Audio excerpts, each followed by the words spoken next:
শিক্ষার্থী ভাই বোনেরা শুভেচ্ছা নেবেন। দেশে এবং দেশের বাইরে যে যেখান থেকে আমাদের আজকের এই ভিডিও দেখছেন সবাইকে শুভেচ্ছা জানাচ্ছি। আমাদের শিক্ষণীয় পেজে, আমাদের পেজটার নাম হচ্ছে জিরো ভলিউম, ঠিক আছে?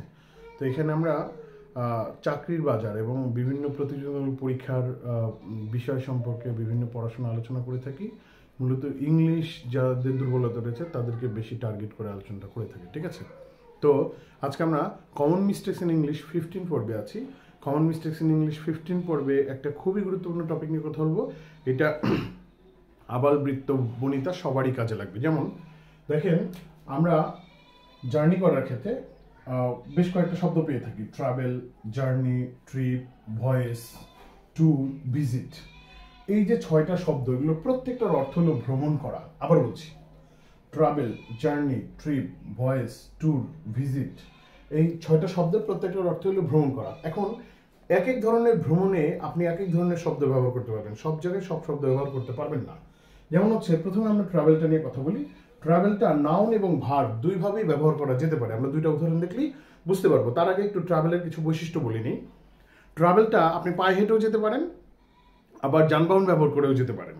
এটা কাছবর্তী গন্তব্য হতে পারে, দূরের গন্তব্য হতে পারে, ঠিক আছে? মনে রাখবেন, দুইটা কথা বলেছি। পায়ে হেঁটেও যাওয়া যায়, তারপর যানবাহনের মাধ্যমেও যাওয়া যায়।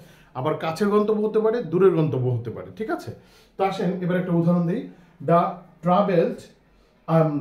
I traveled 21 kilometre yesterday. এখানে দেখেন ট্রাভেলটা নাউন হিসেবে এসছে, মানে ট্রাভেলের জায়গায় ট্রাভেলড হয়ে গেছে। সে গতকালকে 21 কিলোমিটার রাস্তা ভ্রমণ করেছে।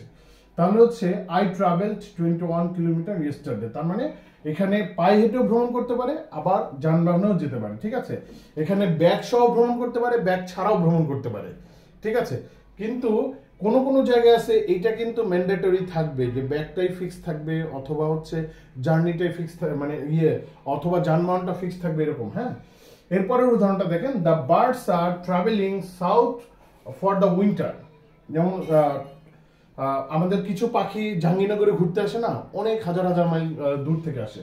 তাহলে দ্য বার্ডস আর ট্রাভেলিং, এখানে ট্রাভেলিংটা নাউন হিসেবে চলে এসেছে। দেখেন, সাউথ ফর দ্য উইন্টার, পাখিগুলো মানে একদম অনেক শীতের শুরুতেই আসে। এই যে কথাগুলো দেখেন, এখানে আমরা ট্রাভেলটা পেলাম ভার্ব, এখানে ট্রাভেলটা পেলাম নাউন, ঠিক আছে? তাহলে আমরা ট্রাভেল নাউন এবং ভার্ব দুইভাবে আসতে পারি। এবং আবার বলা হয়েছে যে আপনি পায়ে হেঁটেও আসতে পারেন এবং যানবাহনও ব্যবহার করতে পারেন। পাখি তো আর যানবাহন ব্যবহার করতে পারে না, ও কিন্তু পা খায় বা পায়ে ভর করে আসে, ঠিক আছে?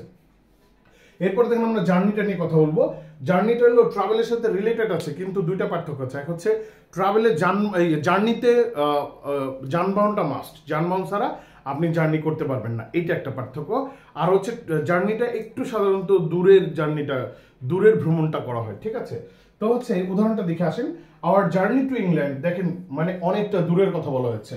Hour journey to England was unpleasant, আমাদের ইংল্যান্ডের ভ্রমণটা ছিল আনন্দদায়ক, মানে অসাধারণ ছিল, ঠিক আছে?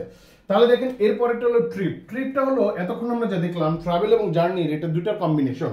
অর্থাৎ ট্রিপটা হলো কি, আপনি জার্নিটা হলো গেলেন, আসবেন কি আসবেন না এর কোনো নিশ্চয়তা নাই, বা ট্রাভেলটা গেলেন, আসবেন কি আসবেন না নিশ্চয়তা নাই। কিন্তু ট্রিপটায় গেলেন এবং আসবেন, ফিরে আসবেন, এই নিশ্চয়তা আছে।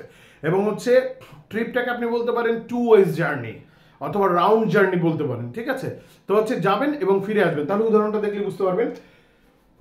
We go from Cox's Bazar to Saint Martin, Cox's Bazar to Saint Martin, then back again, অর্থাৎ গেল এবং ফিরে আসলো। তার মানে হচ্ছে গিয়ে দুইটা জার্নি সমান একটা ট্রিপ বলা যেতে পারে, ঠিক আছে? তাহলে হচ্ছে কি ট্রিপটা কিন্তু আপনি চাইলেই সব জায়গায় ব্যবহার করতে পারবেন না। এবার ভয়েসটার একটা মজার ব্যবহার আছে। ভয়েসটা সব জায়গায় ব্যবহার করা যায় না। মহাকাশ এবং মহাসমুদ্রে অথবা সমুদ্রে যা মানে যেই ভ্রমণ আমরা করি ওইটাকে ভয়েস বলা হয়। ভয়েস কিন্তু সব জায়গায় আপনি ব্যবহার করতে পারবেন না। মনে রাখবেন, মহাকাশ এবং সমুদ্রে জার্নির ক্ষেত্রে বা ভ্রমণের ক্ষেত্রে আপনি ভয়েস ব্যবহার করবেন। তাহলে দেখেন, his voyage to the sea, আবার যে কথাটা একটু আগে বললাম, his voyage to the sea may take 3 to 5 days to reach. তার এই ভ্রমণটা 3 থেকে 5 দিন লাগতে পারে পৌঁছাতে, ঠিক আছে? এরপরে দেখেন ভয়েসের পরে হলো ট্যুর। এই ট্যুর এবং ভিজিট দুইটাই একটু শিক্ষণীয় ব্যাপার আছে, ঠিক আছে? একটা লেখালেখির ব্যাপার আছে, রিপোর্টিং এর ব্যাপার আছে, এটা একটু খেয়াল রাখেন। তাহলে হচ্ছে আমরা ট্যুর নিয়ে কথা বলছি। ট্যুরে দেখবেন যে উদাহরণটা দেখেন, তাহলে ক্লিয়ার হবে। We were take to a tour of school, অর্থাৎ সেই স্কুলের দিকে যাচ্ছে ট্যুর করতে, এই ভ্রমণটার মধ্যে একটা শিক্ষণীয় ব্যাপার আছে, বুঝতে পারছেন। এরপরে দেখেন ভিজিটটা শুধু শিক্ষণীয় নয়, একটা অফিসিয়াল ব্যাপার আছে। অর্থাৎ আপনি ফেরার পরে আপনাকে কিছু একটা জমা দিতে হবে, কোথাও লিখে জমা দিতে হবে বা রিপোর্ট জমা দিতে হবে, এরকম কিছু একটা আছে। ভিজিটটা অফিসিয়াল ব্যাপার এবং হচ্ছে গিয়ে এইটা শিক্ষণীয় তো বটেই এবং অফিসিয়াল ব্যাপার রয়েছে, ঠিক আছে। তাহলে উদাহরণটা দেখি, we are going to visit museum. আমরা যে মিউজিয়ামটা পরিদর্শনে যাচ্ছি, এরপরে হয় আমাদের অ্যাসাইনমেন্ট জমা দিতে হবে স্কুলে এসে, কলেজে এসে, অথবা আমাদেরকে অফিসে এসে রিপোর্ট জমা দিতে হবে, ঠিক আছে।